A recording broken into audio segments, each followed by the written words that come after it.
सहना भवतु सहनौ भुनक्तु सह वीर्यं करवावहै तेजस्विनावधीतमस्तु मा विद्विषावहै। ओम शांति शांति शांति। गुरुर्ब्रह्मा गुरुर्विष्णुः गुरुर्देवो महेश्वरः गुरुरेव परं ब्रह्म तस्मै श्री गुरवे नमः। समस्तजनकल्याणे निरतं करुणामयं नमामि चिन्मयं देवं सद्गुरुं ब्रह्मविद्वरं सद्गुरुं ब्रह्मविद्वरं वसुदेवसुतं देवं कंसचाणूरमर्दनं देवकी परमानन्दं कृष्णं वन्दे जगद्गुरुं कृष्णं वन्दे जगद्गुरुं। हमारे भारतीय संस्कृति परंपरा के अनुसार कठोपनिषद में वर्णन है कि श्राद्ध के समय में उपनिषद, विशेष करके वो उपनिषद कठोपनिषद पढ़ने की विधि है। तभी प्रश्न हो सकता है, अगर कठोपनिषद पढ़ने की विधि है तो ज्यादातर गरुड़ पुराण पढ़ा जाता है या गीता पढ़ी जाती है। अभी आपने गीता पढ़ा, तो फिर ये कठोपनिषद क्या हो गया? क्यों कठोपनिषद पढ़ी जाती है? कि खुद यमराज, अब यमराज का अर्थ है सारा जीवात्माओं के जो मृत्यु के लेखा जोखा रखते हैं, वो भजन दोनों ही इन्होंने भी गाया ना कि वो भगवान संसार के जैसे रखते हैं, तो वो डिपार्टमेंट उनको दिया गया है। और वो इसीलिए पुराणों में वर्णन है यमराज के बारे में, कोई एक भयानक रूप है, भैंस के ऊपर बैठते हैं, बस वो निष्ठुर है, वो देखते नहीं है, किसी का रोना धोना के ऊपर कुछ नहीं है, बस अपना पास फेंकते हैं। ये पुराणों में वर्णन है। सत्यवान सावित्री की कथा भी प्रसिद्ध है, पूजा भी उसी वट सावित्री की जाती है। मगर शंकराचार्य जब बचपन में केरल में थे, इस कठोपनिषद के ड्रामा उन्होंने देखा था बचपन से, जब 5 साल, तो शंकराचार्य पिक्चर में भी दिया गया। बाद में उन्होंने जब भाष्य लिखा संस्कृत में कठोपनिषद के बारे में, तब यमराज को प्रणाम किया, ब्रह्म विद्या आचार्य आय, ब्रह्म विद्या के आचार्य है। मृत्यु के देवता डिपार्टमेंट, उनको उनका काम है, उनका कर्म है, सबके अपने अपने कर्म है। ब्रह्मा का कर्म है सृष्टि करना, विष्णु का कर्म है स्थिति करना, शंकर का कर्म है संहार करना। उसी से ही एक अंश है, संहार एक बड़े रूप में है, और जीवात्मा के माइक्रो की दृष्टि से यमराज को है। तो यमराज के पास बहुत ब्रह्म ज्ञान था, भागवत में वर्णन है, अजामिल के प्रसंग में वर्णन है भागवत में। तो उन्होंने जो प्रवचन दिया, तो हर उपनिषद में ब्रह्म विद्या है। इस विद्या को जानकर के मनुष्य धन्य होता है। उपनिषद माने ब्रह्म विद्या। स्पेशली कठोपनिषद में जीवात्मा के बारे में है, और एक कहानी ऐसी है, नचिकेता एक ब्राह्मण लड़का था, पढ़ने के लिए गया था। उद्दालक उनके पिताजी थे, वो एक यज्ञ कर रहे थे, ब्राह्मण हैं, सर्व दान दे रहे थे, विश्वजित यज्ञ बोलते हैं उसको। तो उसमें सबको देना है, अच्छी गाय है, घर है, धन है, तो 8 साल का लड़का था ये नचिकेता, सोचा कि मुझे भी शायद देंगे, तो पूछा कस्मै ददासी माम, मुझे आप किसको देंगे? 3 बार पूछा तो गुस्से में बोले अहम त्वाम मृत्यवे ददामी, मैं तुझे मृत्यु को दे दूंगा। तो सचमुच प्रणाम करके चला गया वो लड़का। यमराज थे नहीं, मिसेस यमानी थी। कोई एक यंग 8 साल का लड़का ब्राह्मण है, तेजस्वी है, आया तो उनको पानी दिया, पैर धोया और खाने के लिए कहा। बोला मैं नहीं खाऊंगा जब तक यमराज के पास में सुपुर्द अपने आप को ना करो। तो 3 दिन 3 रात रुकाओ। माँ का भाव है, ब्रह्मा यमानी है तो दुखी हुए। यमराज जब आए तुरंत बताया गया,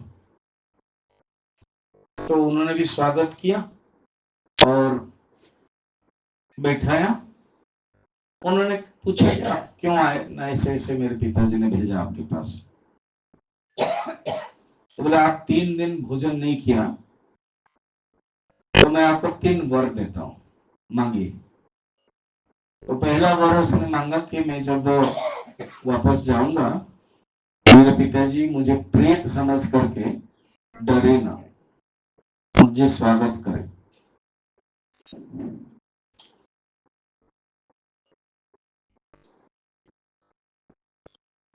तो उन्होंने कहा ठीक है। तो इसी से वो वर मांग लिया कि मुझे वापस जाना है, आपके पास रहना नहीं है। द्वितीय वर मांगा कि ऐसे विद्या बताइए, ऐसे मेथड बताइए जो स्वर्ग लोक को प्राप्त करते हैं। यमराज ने वो भी बता दिया। तीसरा था कि आप इस डिपार्टमेंट का हेड हो, मैं इस रिलेटेड प्रश्न पूछ रहा हूं, ना पूछिए। ना कुछ लोग मानते हैं मनुष्य मरने के बाद वो आत्मा है वो होती नहीं है, नष्ट हो जाती। और कुछ लोग मानते हैं कि आत्मा मरने के बाद होती है और वो कहा जाता है कि आपके पास आते हैं, आप इसके डिपार्टमेंट का हेड है। तो बताइए कौन सा सच है? आत्मा है कि आत्मा नहीं है? तो यमराज कहा कि ये तो बड़े पावरफुल प्रश्न है, ये डेप्थ प्रश्न है, बड़ा डीप है। छोटा सा बच्चा है ये 8 साल का। अभी मैं कहीं रील देख रहा था, धुरंधर पिक्चर है नंबर 2, वांटो है नंबर 2। एक छोटा सा लड़का इंटरव्यू दे रहा, माने रिपोर्टर दे रहा, तो क्या हुआ तुम फिल्म हॉल आए? आ तो गया था, मुझे मना ही कर दिया कि नहीं देख सकते तुमको, ना दुखी हूँ। फिर कैसे करोगे? ना पकड़ूंगा भाई को, कैसे करके मोबाइल में देखूंगा ही। सोचो, मेरा एग्जाम्पल देने का भाव ये है कि मृत्यु के बारे में छोटा सा बच्चा क्या जानेगा? इसलिए वो नियम बने, वो 16 ईयर से पहले वो नहीं देख सकते हो, एडल्ट पिक्चर करके नाम बताया जाता है। तो उन्होंने बहुत बहकाने बातें की, ये छोड़ दो, तुम बच्चे हो, तुमको जो चाहिए घर गाड़ी घोड़ा पत्नी जमीन सब ले लो, एक एक करके कुछ दे रहे हैं। नचिकेता एक ही श्लोक में बोल रहा है, तबैव बाहा तब नृत्य गीते। ये आपके घोड़ा, बाह माने घोड़ा, तबैव बाह नृत्य गीते, ये जो अप्सरा नृत्य गीत है वो आपके पास रखिए, मुझे नहीं चाहिए, मैं जा रहा हूं। अब बॉल आपके ऊपर है, सारा दुनिया जानेंगे कि आपने वर 3 मांगा, दिया, मगर 2 ही दिया, 1 नहीं दिया, मैं जा रहा हूं। तो पहला वाला तो पता है कि मैं जा रहा हूं। तो परीक्षा किया था, खुश हुए। जो प्रवचन दिया उस प्रवचन का नाम है कठोपनिषद, आत्मा के बारे में। उसमें जीवात्मा मनुष्य मरने के बाद क्या होता है, अच्छा कर्म करता है तो अच्छा फल मिलता है, अच्छा फल मिलता है कर्म के अनुसार, खराब कर्म मिलता है फल कर्म के अनुसार फल, सब डिटेल बताया जीवात्मा के परमात्मा के कर्म के बारे में। पूरा उपनिषद में बहुत बड़े उपनिषद है। तभी परंपरा के अनुसार उपनिषद समय में परंपरा के अनुसार जब श्राद्ध के समय में ये किताब को बांटना भी है, उपनिषद का श्राद्ध के समय पढ़ना भी है, और ब्राह्मण समाज में भी लिखा हुआ, ब्राह्मण सभा में भी ये पढ़ना है, श्राद्ध के समय भी पढ़ना है। अगर ये बात है तो फिर ये क्यों आए दोनों?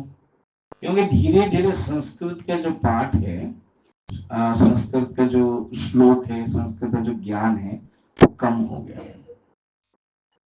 तो वेद व्यास जी ने फिर पुराण लिखा, उन्होंने उपनिषद का ही भाग किया था। देखा कि उपनिषद सब लोग नहीं पढ़ पाते, तो उन्होंने उसी उपनिषद के सारांश के रूप में गीता में दिया। जो भगवान कृष्ण अर्जुन की अवस्था देखा, वहां एक नचिकेता एक जिज्ञासु है, एक रियल स्टूडेंट है, वो ब्रह्मा विद्या का स्टूडेंट है, 8 साल का लड़का है, मगर बड़े पावरफुल है। सोचो तो, कल्पना करना कि वो पिताजी की बात मानकर इसी शरीर में गया जो असंभव है। यही कहानी है। त्रिशंकु करके एक राजा था, उसने सोचा कि मैं इसी शरीर के साथ स्वर्ग जाऊंगा।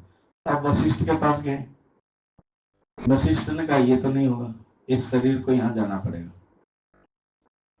ना, आप तो पावरफुल है।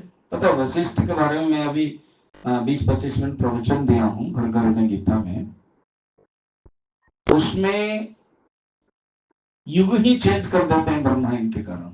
बड़े पुत्र है ये द्वापर युग में सेकंड में आना चाहिए था, और त्रेता 3 में, द्वा माने सेकंड, सत्य नंबर 1, सेकंड द्वापर, थर्ड त्रेता।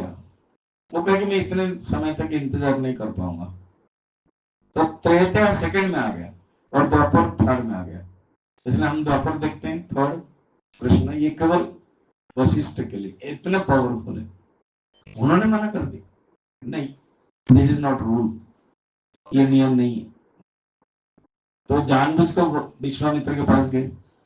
विश्वामित्र ने सुना कि उन्होंने मना किया, तो हम जरूर करवाएंगे, करवा दिया। वहां चला गया, मद इंद्र ने धकेल दिया तो एक दूसरा स्वर्ग बनाया। तो नचिकेता के पास कितने पावर था कि वो गया। यमराज वहां यमदूत भी मना नहीं कर पाए। अर्जुन भी गए थे, स्वर्ग भी गए थे, नरक भी गए थे। तो जिसके पास पावर रहता है वो जा सकता है। यहां भगवान कृष्ण ने अर्जुन को कौन सी स्थिति में वही उपनिषद का ज्ञान दिया, वहां जानने के लिए चाहा आत्मविद्या। डिपार्टमेंट का हेड है यमराज, कर्म का, जीवात्मा का। यहां खुद उससे भी बड़े, भागवत में वर्णन करते हैं, अरे मैं कुछ नहीं, मुझे तो एक दिया गया है पावर, मुझसे भी बड़े हैं। यमदूत को बोल रहे बड़े हैं जो भगवान विष्णु है, वही तो कृष्ण बन के आए, वही जगन्नाथ बन के आते हैं। जगन्नाथ पुराण में भी यही कथा है कि जगन्नाथ तो बाद में बने।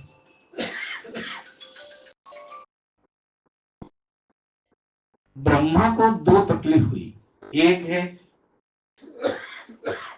लोग भीड़ ज्यादा हो गए, सेकंड है अज्ञान के कारण दुख ही रहे। तो भगवान के पास गए, कहा कि एक नीलाचल पर्वत है, सुंदर पर्वत, अभी जो पूरी देख रहे हो वो पर्वत था, तो वहां भगवान विष्णु लक्ष्मी रूप है, तुम जाओ, उसको दर्शन करते ही मुक्त हो जाते।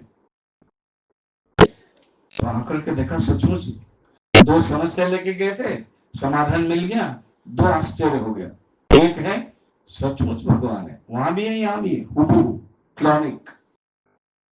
सेकंड है कौवा, एक है, गर्मी का दिन था, कौवा प्यासा था, वहां एक तालाब था, तालाब में डूबा, प्राणी पिया, स्नान किया, भगवान का दर्शन किया, वो मुक्त हो गए।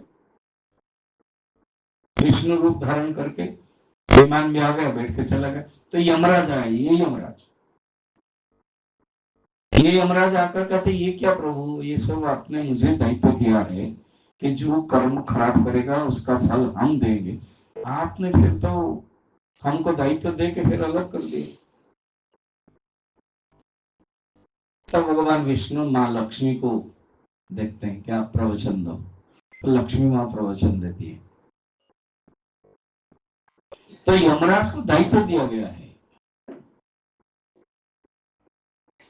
नचिकेता उत्तम शिष्य था, उन्होंने प्रवचन दिया। और अर्जुन की अवस्था देखिए, अर्जुन एक क्षत्रिय है, 12+1 13 साल उसने यही संकल्प लिया कि हम युद्ध करेंगे। अब जब युद्ध क्षेत्र में है, वो डर गया, मैं मरूंगा, वो मरेंगे, मैं मरूंगा, वो मारेंगे, ये 4 प्रॉब्लम है, मरने की बातें आ गई।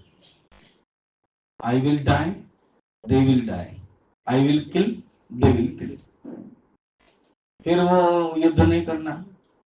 तब भगवान ने जो उपदेश दिया वो उपनिषद के सारांश, मुख्यतः कठोपनिषद और भी बहुत उपनिषद के, सब उपनिषद डील करते हैं आत्मा के बारे में।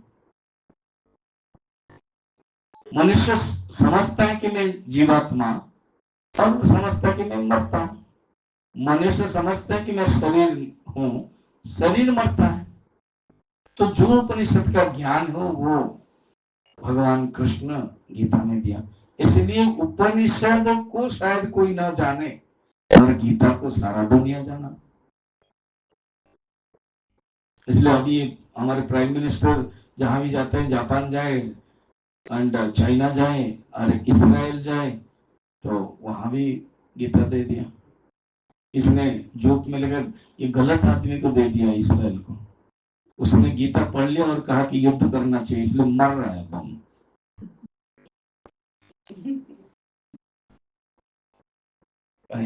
किसी ने कहा सही आदमी को दिया है, बाकी हम पढ़ते हैं मगर जो आवश्यक है वो कर नहीं रहे। तो जो भी हो वो तो सब कमेंट है।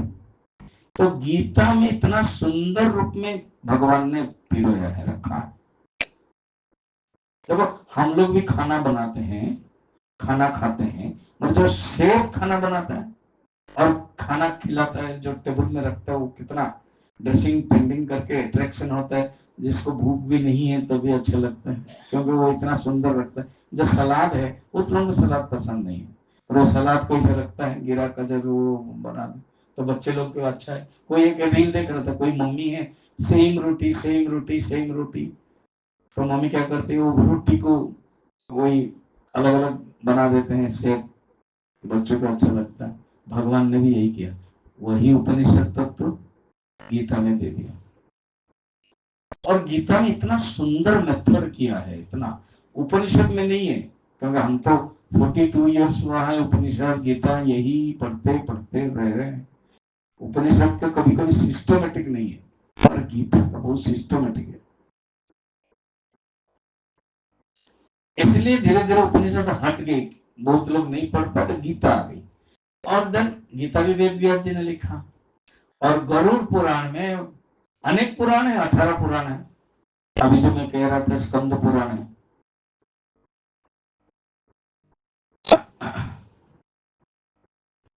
18 पुराण में ये गरुड़ पुराण है, 9000 श्लोक है। उसमें जीवात्मा के बारे में वर्णन, इसलिए गरुड़ पुराण पाठ होता है। पंडित अगर संस्कृत नहीं पढ़ पाते थे, हिंदी पढ़ते हैं, और जो बैठते हैं उनके सामने बैठा कर पढ़ते हैं। लास्ट में भी, लास्ट दिन जैसे यहाँ 1 तारीख को होगा तो वो समापन करेंगे। तो गरुड़ पुराण में भी वही कर्म, जीवात्मा, मृत्यु के बारे में वर्णन है। कोई भी जन्म हुआ है वो जाए, मृत्यु होगा। जातस्य ही ध्रुवो मृत्यु, ध्रुवम जन्म मृत्यस्य च। भगवान ने जीव के बारे में कर्म आदि सब अध्याय में बताया। 2nd चैप्टर में बताया, 6th अध्याय में बताया, 8th अध्याय में, हर अध्याय में बताया। अष्टम अध्याय में ज्यादा बताया, इसलिए इस अष्टम अध्याय को पढ़ा जाता है। तो हमने जो पढ़ा है कुछ कुछ श्लोक के कनेक्टेड जो है वो हम आपको बताने वाले हैं। अष्टम अध्याय का स्टार्टिंग ऐसे है, 7 प्रश्न है, 7 प्रश्न।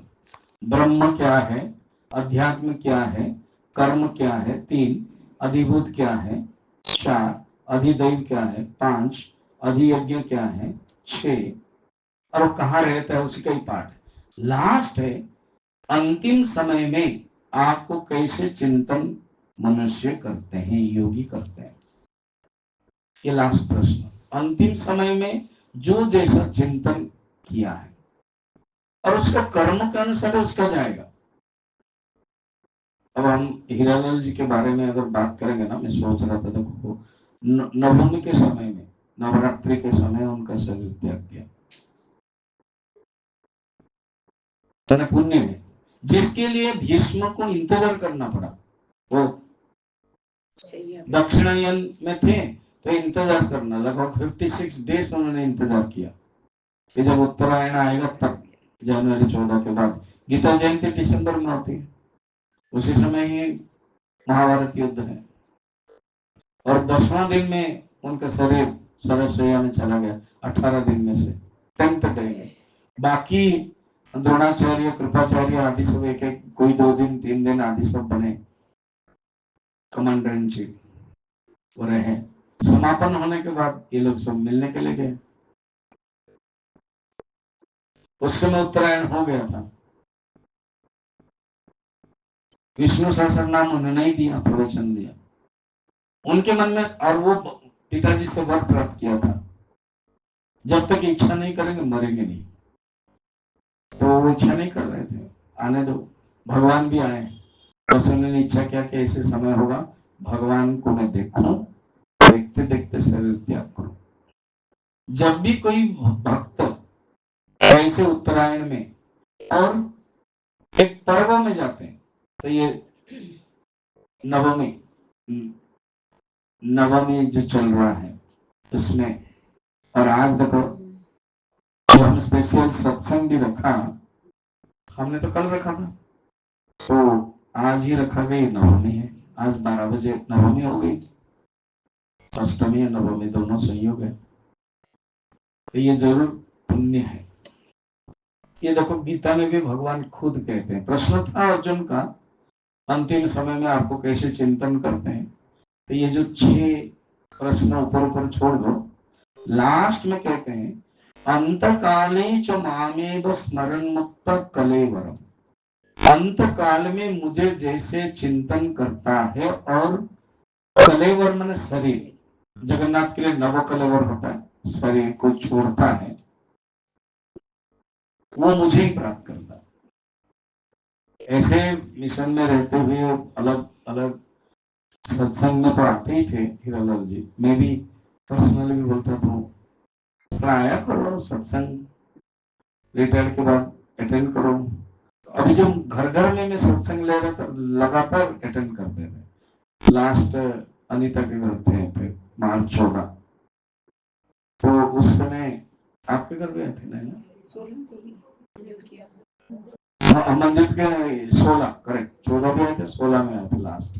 सोचो तो ये है एक जीवात्मा के मन में भगवान की कृपा हो जाती है, और वो इसलिए कहते हैं अंतिम काल में जब चिंतन करते हैं तब मुझे ही प्राप्त करते हैं, ये बताते हैं। यम यम वापि स्मरण भाव त्यजत्यंत कलेवरम, जो जो जिस प्रकार के भाव को रख करके त्याग करता है मनुष्य, उसी प्रकार के प्राप्त करता है।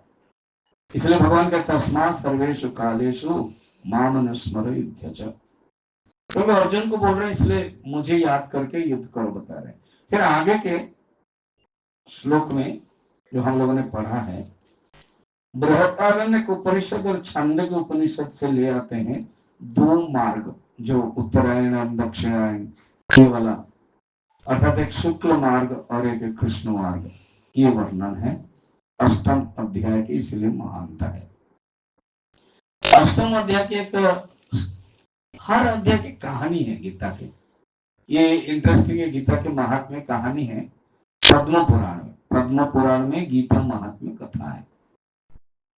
तो कथा ऐसे है, पार्वती जी भगवान शंकर से पूछते हैं, कथा कहानी, क्या आप हमेशा ही ध्यान करते हैं? किसको ध्यान करते हैं? तो उन्होंने विष्णु को कहा। फिर कहा कि यही बात लक्ष्मी जी ने विष्णु को भी पूछा कि आप, सारा दुनिया जानता है कि आप सो रहे हैं मगर आप ध्यान कर रहे हैं, किसको? तो उन्होंने कहा, मेरे गीता के स्वरूप को मैं ध्यान करता हूँ।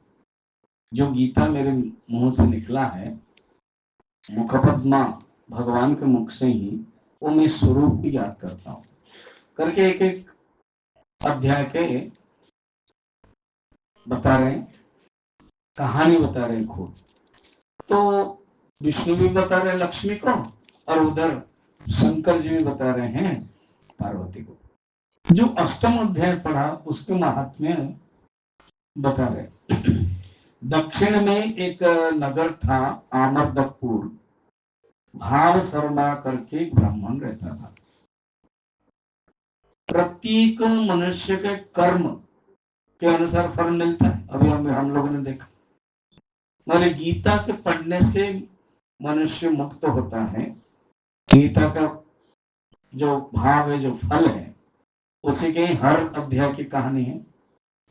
तो उन्होंने अपने कर्म, ब्राह्मण होते हुए भी मदिरा पीना, मांस खाना, वेश्या को पत्नी बनाना, शिकार करना, इस प्रकार के समय जाता था। और क्योंकि ब्राह्मण जिस गांव में रहते थे, तो हवन यज्ञ पूजा के लिए बुलाते थे तो चले जाते थे। और वो, मगर एक दिन बहुत शराब पी करके वो एक ताड़ वृक्ष हो गए। ताड़ वृक्ष, ताड़ समझ रहे हो? ताड़, वो वृक्ष हो गए। इधर दूसरी कहानी है, कुशीवल करके एक ब्राह्मण रहता था, कुमति करके उसकी स्त्री, वो दोनों भैंस, काल पुरुष आदि सब दान लेते थे। वो लोग ब्रह्म राक्षस हो गए। ब्रह्म राक्षस क्या होता है? एक राक्षस टाइप का है। पत्नी ने एक, उस समय संस्कृत की भाषा है, उस समय पूछने लगे, किम तद ब्रह्म किम अध्यात्मम किम कर्म पुरुषोत्तम। ये जो श्लोक है ना, ये गीता के अष्टम अध्याय का पहला श्लोक। पत्नी को पता नहीं जो ब्रह्म राक्षस हुआ, वो ऐसे ही पूछ रही थी कि ब्रह्म क्या है, अध्यात्म क्या है, कर्म क्या है, वो पूछ रही थी, मगर वो श्लोक बन गया और वो श्लोक गीता का है। सुनते ही दोनों ही मुक्त हो गए। और इधर जो ताड़ पेड़ बना हुआ था, भाव शर्मा ब्राह्मण, वो भी मुक्त हो गया। वो सुन करके ध्यान किया और काशी, बनारस काशी में आ गया, भगवान के चिंतन किया। ये शिव जी बोल रहे थे कथा, शिव जी कथा बोल रहे थे, इसी बीच में शिव जी बंद कर दिया कथा। फिर बाद में शुरू किया, तो आप कहाँ गए थे ना? वो भाव शर्मा उलग्न हो गए के भगवान के चिंतन कर रहे थे, शरीर उनका ध्यान नहीं है। ये गीता के महात्म्य है पार्वती, इसलिए मैं जाकर के उनको कपड़ा वस्त्र पहनाया। इसीलिए थोड़ा मैं गंभीर शांत मौन हो गया था। तो पार्वती बड़ी खुश हुई। ये गीता के इतने महात्म्य हैं कि भगवान विष्णु, भगवान शंकर ऐसे धन्य ब्राह्मण, संतों, पंडित, गीता के आचार्यों को सेवा करते हैं। तो इस प्रकार के अष्टम अध्याय का महात्म्य बताया। अर्थात कोई भी मनुष्य कुछ भी कर्म हो खराब, अच्छा कर्म हो तो मुक्त तो हो गए, खराब कर्म हो तो भी गीता के ज्ञान से मनुष्य मुक्त होता है। तो भगवान की ये विशेषता है। हम लोग आए हैं इस जगत में, सबका अपना अपना कर्म है, कोई आगे जाता है, कोई पीछे जाता है। बचपन में मुझे याद है, टीका गोविंद चंद्र करके एक गीत लोग बाउल बंगाल में, मैं थोड़ी सा करे ना, तो बाउल में गाते थे। वो मेरी माँ को याद है, वो मुझे वो पद याद नहीं आ रहा, उसका भाव है कि भगवान आप कैसा हो, जो कच्चा है वो रह जाता है, नहीं, जो कच्चा है वो जल्दी चला जाता है और जो पक्का है वो रह जाता है। वो भाव वही है। अर्थात जो बच्चा है वो रहता है, माने चला जाता है, और जो वृद्ध है वो पड़ा रहता है। अर्थात कच्चा पक्का वृद्ध बच्चा वो शरीर के दृष्टि से नहीं देखा जाता है, जो जीवात्मा है उसका कर्म है, कर्म के अनुसार। तो हम तो कहेंगे कर्म बहुत ही अच्छा था हीरालाल जी के। आप लोग परिवार से सब जुड़े हो, और अभी हम इसी श्राद्ध के दिवस में हैं। बस जितना प्रार्थना करेंगे उनके लिए अच्छा है, और क्योंकि एक पुण्यात्मा है वो चले गए उनके कर्म के अनुसार, मगर जरूर परिवार के प्रति भाव रखेंगे। उनके भाव के कारण हमें परिवार को भी फायदा होगा। ये परस्परम बोधयंत, परस्परम कनेक्शन है। वो परिवार की सुरक्षा के लिए भाव रखेंगे और हम उनके लिए प्रार्थना करेंगे। तो आज के स्पेशल दिवस में, क्योंकि 1 तारीख को मैं कैंप ले रहा हूँ कुरुक्षेत्र, नहीं तो मैं तो जरूर रहता, बोलता भी पहले से 1 साल पहले ही फिक्स हो गया है। कल से लोग आने शुरू हो जाएगा, तो इसलिए मैं खुद चाह कि सत्संग, उस दिन आया था मैं 2 बार आया था। पहले दिन बीच में मैंने तय किया था कि सत्संग यहाँ होना चाहिए, तो आप लोग आए, आज के लिए रखा गया। मुख्यतः परिवार के ही लोगों को ध्यान रख करके किया गया है, और मिशन के तो जुड़े हैं, सब लोग कनेक्ट हैं, सब लोग प्यार करते थे, अभी भी कर रहे हैं, और मिशन से इतने साल से जुड़े हैं, अभी भी जुड़े ही रहेंगे सब। धीरे धीरे अभी भावनात्मक होने के कारण अभी परिस्थिति, उसके बाद नॉर्मल होने से मिशन के जो एक्टिविटीज है वो जुड़े रहेंगे तभी ही, क्योंकि हर कोई जीवात्मा को यही आध्यात्मिक ज्ञान ही मुक्त देता है, ये आध्यात्मिक ज्ञान ही काम देता है। देखो पूज्य गुरुदेव स्वामी चिन्मयानंद जी ने 75 ईयर्स पहले ये सब किया था। उनकी कृपा से 300 सेंटर्स, 1000 स्वामी मेरे जैसे निकले, और 300 स्वामी है और कर्म कर रहे हैं। तो ये 2026 75 साल मनवा रहा है। हम लोग भी पटियाला में भी कर रहे हैं। जो अभी एसडीएस के में होगा 1 तारीख को, उसी हॉल में 25 अप्रैल में एक बड़ा फंक्शन होने वाला, तो सब लोग आएंगे, आप लोग भी आओगे। 11 से 1 बजे तक चैंटिंग, थोड़ा प्रवचन मिशन के बारे में, कुछ कल्चरल प्रोग्राम जो मॉडर्न स्कूल अन्य स्कूल सब करेंगे, तो ये जुड़े रहिएगा। और एक रथ घूम रहा है 300 दिन, अक्टूबर 22, 23, 24, 25, अक्टूबर 22 रात को रजिस्ट्रेशन होगा दिल्ली में, भारत मंडप में, इंटरनेशनल कैंप, उसके लिए रथ घूम रहा है। तो हमारे यहाँ अक्टूबर 7 और 8 आएंगे, 6 में कुरुक्षेत्र, उसके बाद यहाँ। तो आप जुड़े भी रहिए मिशन से। जो ज्ञान गुरुदेव ने दिया, जो मैं आज दिया, सब गुरुदेव के ही शास्त्र का ही ज्ञान है।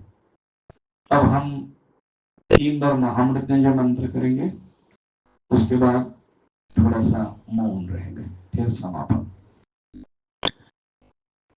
ओम त्र्यंबकं यजामहे सुगंधिं पुष्टिवर्धनम् उर्वारुकमिव बन्धनात्